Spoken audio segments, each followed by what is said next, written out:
Oi, eu sou a Tsu. E com certeza, se vocês acompanham casos sobrenaturais ou se vocês gostam de filmes ou livros de terror, vocês devem conhecer o casal Warren. Um casal extremamente famoso que era visto como um casal íntegro e cristão, mas que nesse vídeo eu vou mostrar pra vocês que não era bem assim. Mas se você não conhece, o casal Warren foi um casal formado por Lorraine Warren, uma médium que cresceu e estudou em um colégio católico e que começou desde cedo ter visões. E a outra pessoa desse casal era o Ed Warren, que também mexia com o sobrenatural, já que ele conta que dos 5 aos 12 anos de idade ele cresceu em uma casa amaldiçoada. E isso levou ele a procurar cada vez mais e se interessar cada vez mais sobre o sobrenatural no geral. Tanto que ele se tornou especialista na demonologia, se especializando no estudo da Bíblia do Diabo, que estuda os universos e hierarquia dos demônios e espíritos malignos no geral, estudando também vários cultos e orações. E quando eu disse que se você gosta de filmes ou livros de terror, você provavelmente conhece esse casal, é porque esse casal ficou muito famoso por investigar fenômenos sobrenaturais.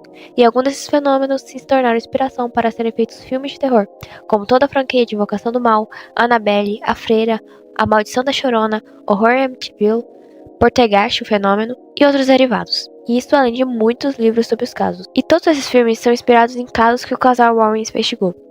O que na maioria das vezes os produtores desses filmes só se inspiram e dão uma leve incrementada na história para deixá-la mais macabra e mais chocante para quem tá vendo no cinema. Mas existem alguns casos que conseguem ser muito piores e mais macabros do que o filme. E nesse vídeo eu vou contar alguns desses casos. Na verdade, eu vou dar uma passada por uns 2 casos, mais ou menos, e vou contar um detalhadamente, que vai ser o que eu vou contar agora, que no caso é o caso real do filme A Freira. O que eu vou precisar dar uma passada rápida no filme, pra vocês entenderem, pra quem não viu o filme, conseguir meio que dar uma entrada no universo desse filme. Apesar do caso não ter muito a ver.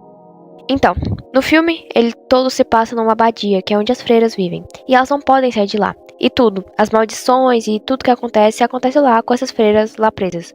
E depois o povo vai descobrindo que, enfim, eu não vou dar muito spoiler. E apesar, como eu disse, da maioria das histórias dos filmes não serem literalmente as histórias dos casos reais, o que a gente pode usar para identificar se foi inspirado é principalmente o que as entidades fazem e o nome dessas entidades, que na maioria das vezes os produtores mantêm.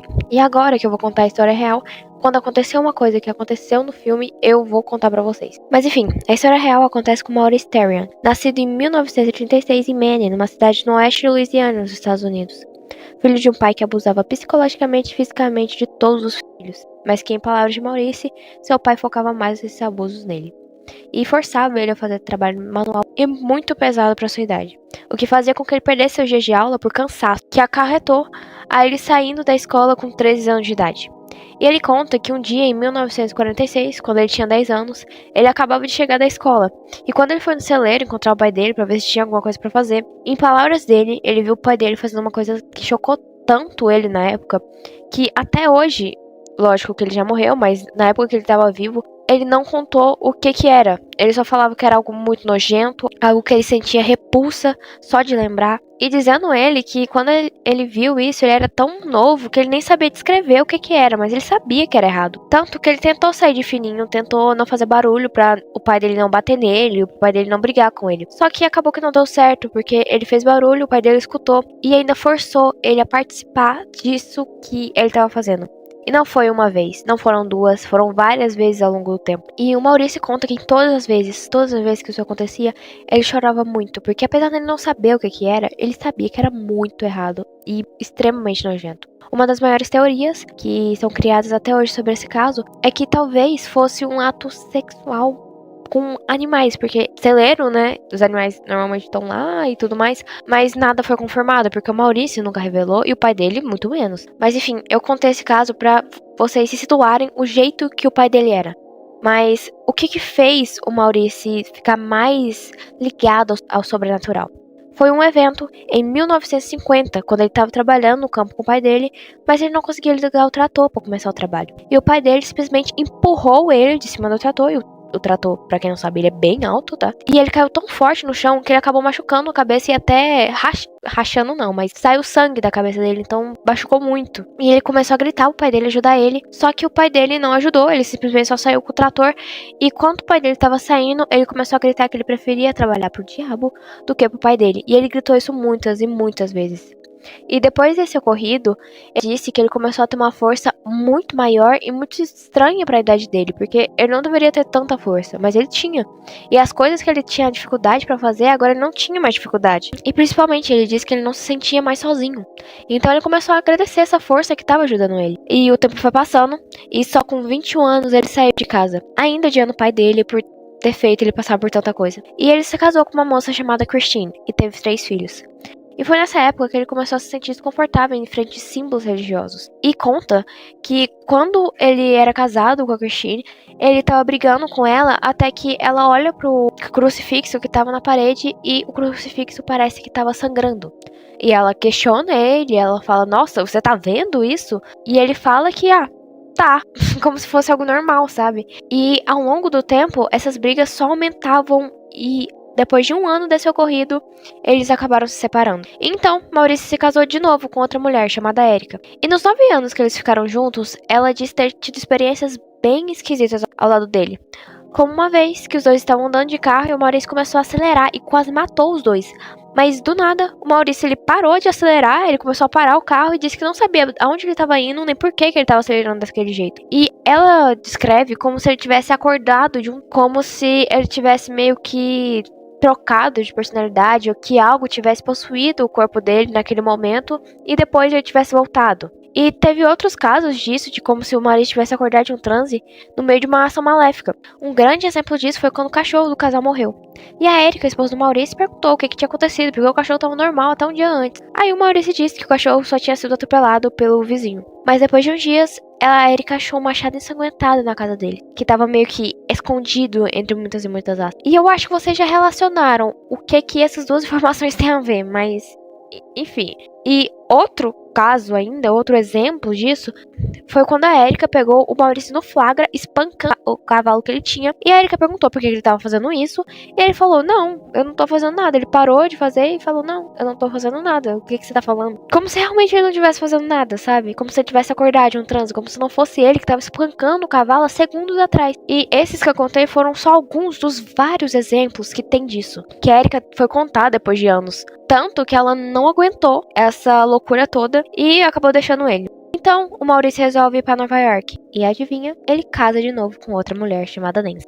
E numa noite ele tava dormindo com a Nancy do lado e ele acabou tendo um pesadelo. O que mal sabia ele que na verdade era uma previsão. Onde no pesadelo ele estava com o pai e a mãe em um quarto e meio que ele tava vendo os dois de cima. Então ele não tava participando da conversa, ele tava só vendo os dois conversando, o pai e a mãe dele.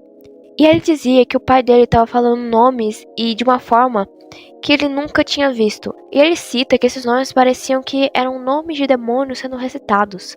E o pai dele ainda dizia coisas como, nós vamos te matar e depois matar esse verme que usamos por tanto tempo. Você não acha que seria uma boa conclusão depois de tantos anos perturbando a sua família? Nós vamos te matar e depois vamos matar o verme. E depois irão vir e falar que foi um simples acidente. Nós vamos encontrar o seu filho Maurício. Isso o pai dele dizia pra mãe dele no sonho com a voz que ele disse que ele nunca tinha visto o pai dele usar. E quando o Maurício acordou, ele recebeu uma ligação da irmã dele que dizia que os pais dele tinham morrido, que seu pai havia matado sua mãe e depois cometido suicídio. Os policiais que foram na cena disseram que foi um simples acidente, que o pai dele, na verdade, teve uma crise no meio da noite e acabou matando os dois. E depois desse ocorrido, as coisas que aconteciam com o Maurício foram ficando cada vez mais graves, dizendo assim. Como uma vez, em 1983, com sua nova esposa, Nancy, ela tava falando com ele, só que ele não respondia. Até que ela foi, olhou pra janela, que onde ele deveria estar, porque ela tinha visto ele na janela há segundos atrás, mas ela viu que ele não tava mais na janela, olhou pela janela e viu que ele tava no celeiro, ele tava acabando de sair do celeiro. Só que uma coisa estranha é que tinha pegadas dele entrando na casa, mas não tinha pegadas dele saindo. E ele falou que era muito estranho, porque ele tinha passado o dia todo no celeiro e não tinha como, ele não tinha entrado na casa. Até que um pouco mais tarde, depois disso, a Nancy viu ele entrando na cozinha. Só que um segundo depois, ele saiu com um café na mão. E não tinha café pronto, eles não tinham cafeteira, eles não tinham nada que podia meio que fazer com que ele realmente só pegasse o café de cima da mesa e andasse. Porque não tinha um café lá. Ele teria que fazer, esquentar água, passar o café. Então, era praticamente impossível ele entrar e logo um segundo depois sair, já com café na mão. E uma outra vez foi quando a Nancy achou seu marido todo ensanguentado e chamou a polícia. E a polícia tava indo embora porque O Maurício descrevia que não tinha acontecido nada, ele não sabia o que tinha acontecido, ele só estava ensanguentado. Até que o Maurício começou a sangrar pela boca e pelos olhos na frente dos policiais. E segundo a polícia da época, disse que estavam vendo cruzes invertidas saindo de dentro da pele dele, que é uma coisa que aparece no filme A Freira. E o tempo foi passando, as coisas foram piorando cada vez mais. Até que eles resolveram finalmente chamar os Warren, dizendo que ele estava possuído. Mas para conseguir ser exorcizado, os Warren precisavam de uma permissão do Vaticano. Para isso, ele precisou passar por um teste psicológico feito no Vaticano pelo psicólogo do Vaticano. E o psicólogo ele não estava acreditando nele, ele falou que o Maurício talvez só tinha um trauma na cabeça por causa da queda e também porque seu pai foi muito abusivo na infância. Até que quando ele saiu da igreja, ele tirou a blusa e todos ali viram uma cruz invertida querendo sair de dentro da pele dele. Então, o Ed Warren viu isso e levou o Maurício correndo de volta lá pra dentro da igreja. E ele mostrou o que estava saindo da pele dele. Só que mesmo assim não acreditavam. Disseram que era o Maurício que estava fazendo isso na pele dele. E a única coisa que eles puderam oferecer foram orações. E durante essas orações, o Maurício ele revirava os olhos. Ele começava a sangrar. Ele ficava com a testa inchada. Teve uma vez, no meio dessas orações, que ele falou com uma voz tão profunda, que pareceu que realmente estava saindo da alma daquele cara. Voz, ela falou pro padre que estava lá orando por ele que o que estava na alma dele não ia sair assim tão cedo. E o Maurício ficou por isso mesmo. E ele foi percebendo que ele realmente estava possuído e que o reflexo dele tinha momentos que nem obedecia a ele. E ele foi ficando cada vez mais depressivo e pensando em tirar sua própria vida. Até que em 1985 foi autorizado seu exorcismo. E ele senta em uma cadeira no meio da sala, enquanto todos que estavam ali dentro da casa e pessoas que tinham a capacitação para exorcizar, ficou em volta dele rezando em latim. E todos que estavam lá começaram a ouvir batidas vindas do quarto do Maurício, sendo que não tinha ninguém lá. E as batidas iam ficando cada vez mais altas, até que elas pararam e começaram a ouvir vozes vindo da cozinha, sendo que também não tinha ninguém na cozinha, tava todo mundo lá em volta do Maurício. E quando tava terminando, começou a vir um cheiro muito forte de sangue com suor. Mas quando o exorcismo acabou, tudo pareceu bem. O Maurício agradeceu e todos ali seguiram a vida. E a vida do Maurício pareceu realmente ir pra frente agora, parecia que ele não tinha mais nada. Até que um dia, ele é preso por ter abusado de sua sobrinha. E no depoimento dessa sobrinha, ela não fala que foi o tio dela, mas ela fala que foi uma coisa. Basicamente, ela descreve que ela foi abusada por como se fosse um doppelganger dele. E enquanto o Maurício estava sendo preso por conta disso, os olhos dele começaram a se revirar de novo e voltaram a acreditar que ele realmente estava possuído ainda. Até que depois de anos ele saiu da cadeia e é isso, não sabiam se ele estava possuído ainda, se não estava, mas deixaram quieto.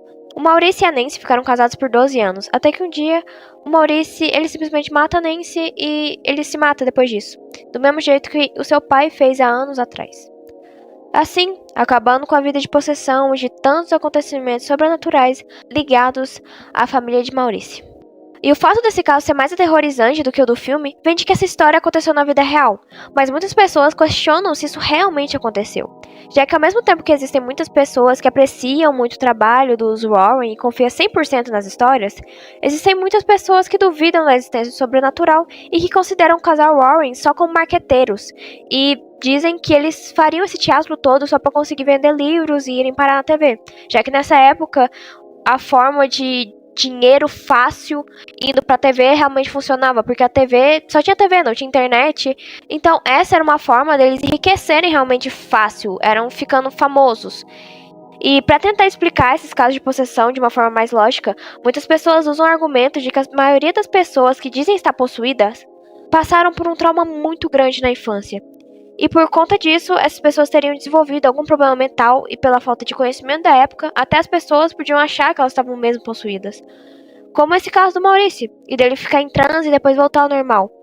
Pode ser que, na verdade, ele só teve isso por conta da queda que ele levou quando o pai dele empurrou ele. Porque hoje nós conhecemos a epilepsia, que pode parecer que não tem nada a ver com esse caso, mas eu vou explicar pra vocês. O que muitos não sabem é que a epilepsia pode afetar uma parte da memória.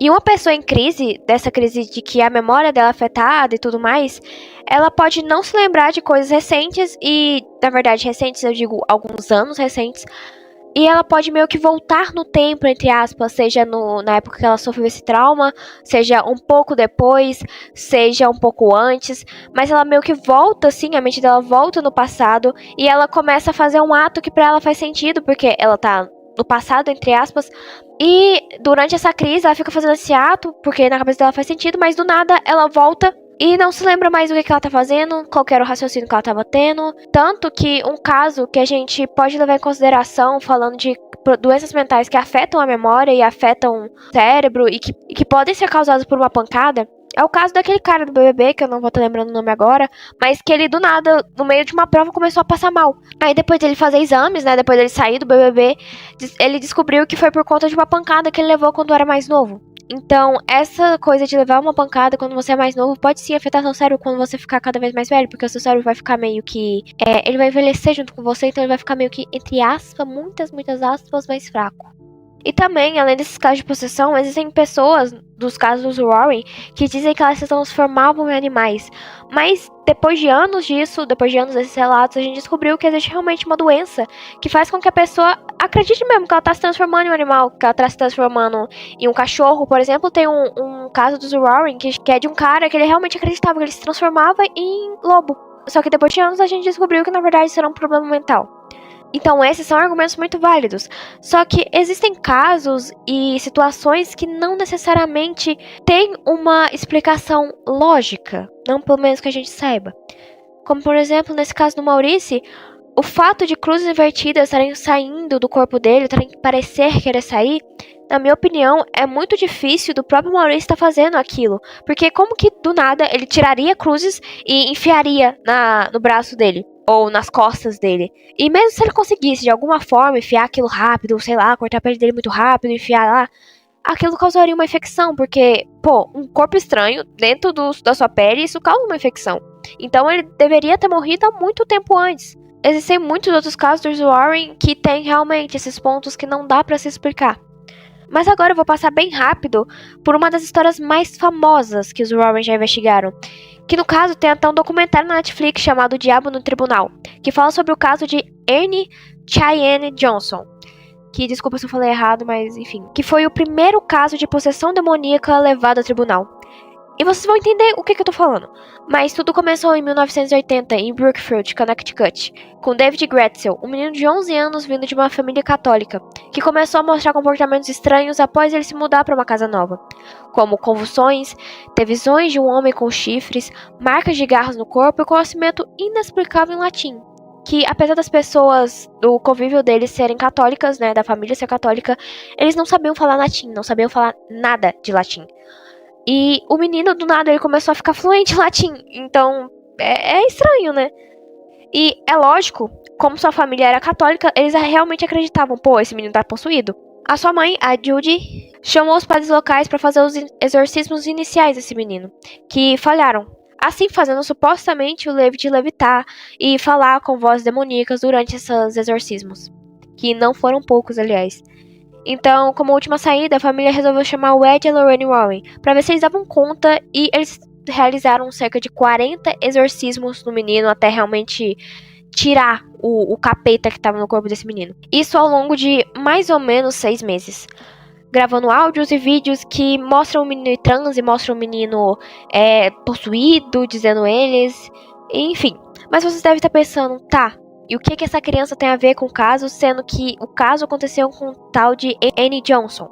E o plot é que esse Annie Johnson era namorado da irmã de David, e ele participou ativamente dos rituais, até que em um deles ele desafiou o demônio a deixar o corpo da criança e entrar no dele. E eu acho que é meio lógico que se você tá desafiando uma força maligna, se ela tá realmente ali, não tem nada que impeça ela de realmente ir pro seu corpo. Então eu acho que vocês já assimilaram o que aconteceu, o que esse menino tem a ver com esse Annie Johnson. Onde, após o exorcismo de David, a criança acabou libertada e bem. E o Annie começou a agir estranho, com alucinações, ficando cada vez mais agressivo e mudando de personalidade do nada. Como se você tá falando com uma pessoa agora, aí do nada você tá falando o mesmo assunto com ela e do nada ela vira outra. Segundo relatos, era como se fosse isso. A família da criança e os Warren atribuíram isso à transferência de entidade maligna pra Annie. já que o cara literalmente chamou para entrar dentro do corpo dele, então não era tão do nada assim. Mas o ápice disso aconteceu em 22 de fevereiro de 1981, onde Anne, com 19 anos, que trabalhava para um senhorio chamado Alan Bono, de 40 anos, onde até que era boa a relação entre eles dois, tanto que o Alan às vezes até levava o Anne pra casa de volta depois do trabalho. E nisso, após Anne ter uma discussão em casa, ele simplesmente pegou uma faca de 35 centímetros e esfaqueou o Bono 5 vezes no peito. O que obviamente matou o cara na hora. E as testemunhas que viram isso dizem que Anne estava como se fosse em transe, rosnando, revirando os olhos. E até o próprio Anne disse que perdeu a memória total do crime, reforçando a ideia de realmente estar acontecendo uma possessão ali. E até aí, infelizmente, em casos de possessão, não é que é normal, mas é que acontece muito de pessoas cometerem mesmo assassinatos do nada, sem motivo, enfim. Só que o ponto é que durante o julgamento que aconteceu sobre esse caso, em 1981, em Danbury, Connecticut, a defesa de Anne argumentou que Anne estava possuída por mais de 6.000 demônios, baseado em evidência dos Warren. E isso tudo no tribunal, tá? Tipo, de frente pro juiz ele falou isso e incluíram fotos de marcas de David na criança, né, provando que o David estava possuído e que depois passou pro Anne, fitas do exorcismo, testemunhos de 40 pessoas e até os Warren foram convocados. Mas o juiz rejeitou, obviamente, porque alegar que você está possuído por 6.000 demônios é meio difícil de você realmente comprovar isso com provas físicas, com provas que o juiz possa olhar e falar, realmente tinha um demônio aqui no seu corpo, não, né, 6.000 no seu corpo e eu vou ter que te deixar livre. De qualquer forma, o juiz não aceitou e ainda chamou o Anne de responsável. Então, ele foi condenado por um homicídio de primeiro grau, mas cumpriu apenas 5 anos de uma pena de 20 a 10 anos que ele tinha ganhado, sendo assim liberado por bom comportamento em 1986. E esse caso, apesar de ser consideravelmente simples comparado a outros que os Warren têm, ele ganhou um documentário porque esse caso foi o primeiro caso na história onde foi levado a tribunal e foi alegado realmente possessão demoníaca. Que apesar de não ter dado certo, foi a primeira vez na história que alguém teve a coragem de falar isso para um juiz.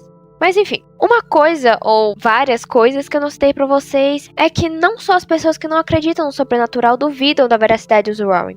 Até porque existem pontos bem controversos nos casos e na carreira em si que colaboram pra pensarem que os Warren eram realmente só marqueteiros. Que é lógico que eu vou falar esses pontos aqui agora pra vocês. O primeiro é as gravações. E sim, todos os casos que os Warren investigaram, eles dizem ter gravações, eles dizem ter provas de que realmente exorcizaram e tudo mais. E eles tinham até uma equipe só pra isso. Mas sempre que alguém tava tentando estudar os casos, ou tava tentando... só tinha curiosidade pra saber, e perguntavam sobre as gravações, eles diziam que eles não podiam mostrar porque era algo sigiloso, que só eles e a Igreja Católica tinham acesso. Mas é aí que vem o ponto. Porque foram perguntar pra Igreja Católica cadê as gravações, se eles podiam ver, e a Igreja Católica simplesmente respondeu que eles não sabiam e nem tinham acesso a nada disso. E outra inconsistência sobre esses casos são os próprios relatos das pessoas que participaram dele de alguma forma. Como, por exemplo, o ex-escritor contratado pelos Warren, chamado Ray Garton. Ele foi contratado nos anos de 1990 para escrever o livro In the Dark Place, lançado em 1992, onde era baseado sobre um suposto caso demoníaco sofrido pela família Schoenecker em uma casa funerária. Até aí, normal você contratar alguém para escrever a história, porque, segundo os Warren, eles investigaram mais de 10.000 casos, então você escrever à mão 10.000 casos é assim, um trabalho, né? Mas o ponto é que tava difícil pro Ray escrever, porque ele alegou que os relatos da família mudavam de versão a cada hora. E supostamente o Ray foi reclamar disso pros Warren e eles teriam dito que todo mundo que vem até nós é louco. E nas palavras de Ray, ao reunir todas as informações necessárias para o livro, descobri que os relatos individuais dos Schoenekers não encaixavam muito bem. Eles simplesmente não conseguiam manter suas histórias coerentes. Fui até Ed com esse problema. Ah, eles são loucos, disse ele.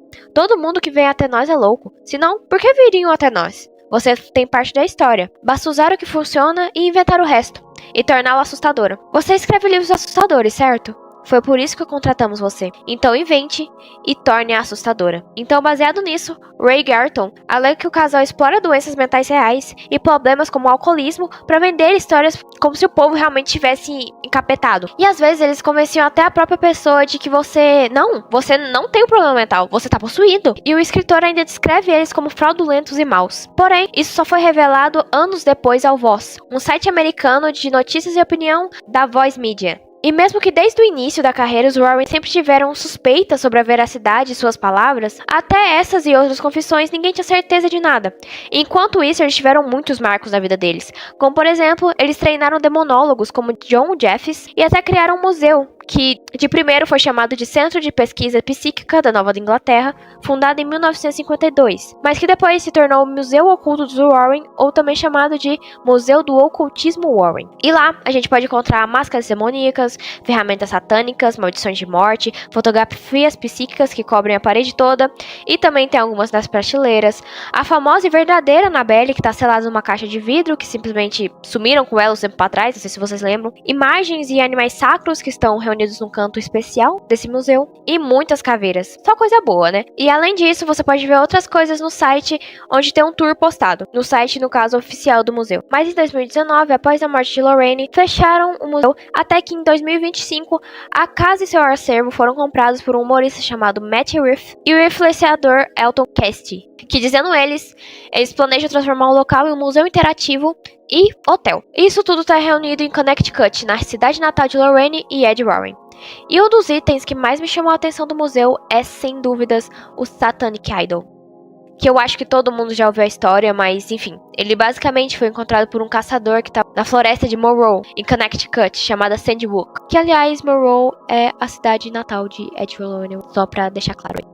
Até que ele sente uma presença o observando, e ele encontrou um boneco de mais de 2 metros com olhos arregalados e aparência esguia. E ele pegou o boneco, quando ele pegou, ele viu um homem de hobby, preto, fugindo, como se ele tivesse se assustado. Tipo, o homem pegou aquele boneco e foi correndo pra longe. Que depois os Warren identificaram como um sacerdote de alto escalão de um culto satânico local. E a partir do momento que colocaram o boneco no museu, os Warren, eles se sentiram muito mal, tanto que o Ed adoeceu, a Lorraine começou a ter sintomas inexplicáveis, diagnosticados como uma maldição lançada pelo roubo do artefato. O objeto causou distúrbios como odores fétidos, visões e mal-estar nos visitantes e, inclusive, na Lorraine Warren, que ficaram até mais agravados. Então, eles tiveram que fazer várias e várias bênçãos a cada 15 dias para neutralizar essa energia maligna. E hoje, ele fica numa vitrine com orações e proteções ao lado da Annabelle, mesmo que ele não seja tão famoso quanto a boneca. E outra coisa extremamente importante é que no ano de 2017, o The Hollywood Reporter publicou uma série de acusações contra Ed e Lorraine Warren. O veículo ele havia recebido documentos e gravações judiciais que desmascaravam uma versão pouco conhecida sobre os Warren, trazendo à tona a história de Judith Penney, que foi uma história muito importante que, assim, se você tá pensando em sair do vídeo agora, por favor não sai, porque essa é a história que mostra a real face dos Warren, onde Judith Penney era uma mulher que morou desde os 15 anos com os Warren,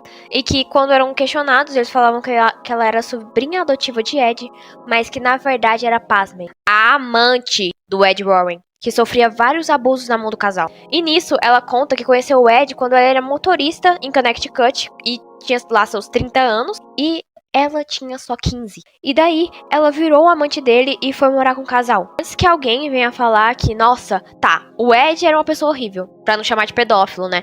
Mas essa menina também, pra ser amante dele, ela também não deveria prestar. Mas, mano, pensa, basicamente, acabou de sair da pré-adolescência, uma pessoa de 15 anos, ela não tem cabeça ainda, com alguém de 30. Quem deveria ter tido maturidade, mesmo se ela tivesse mesmo dando em cima dele, tivesse falando, nossa, dando em cima, né, dele e tal, tudo mais.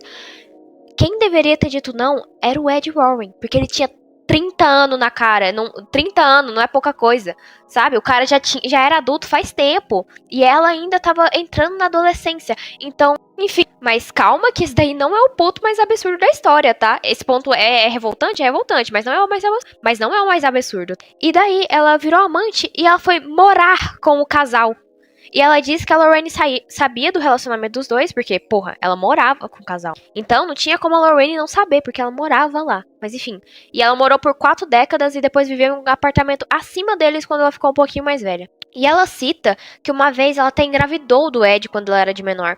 E a única reação da Lorraine foi falar pra ela abortar. E falar pra ela mentir que, na verdade, tinha sido estuprada no meio da noite por alguém que havia entrado no quarto dela pela janela. E essa aqui foi a confissão dela. Eles queriam que eu contasse a todos que alguém tinha entrado no meu apartamento e me estuprado. E eu não faria isso. Eu estava com muito medo. Eu não sabia o que fazer. Mas fiz um aborto.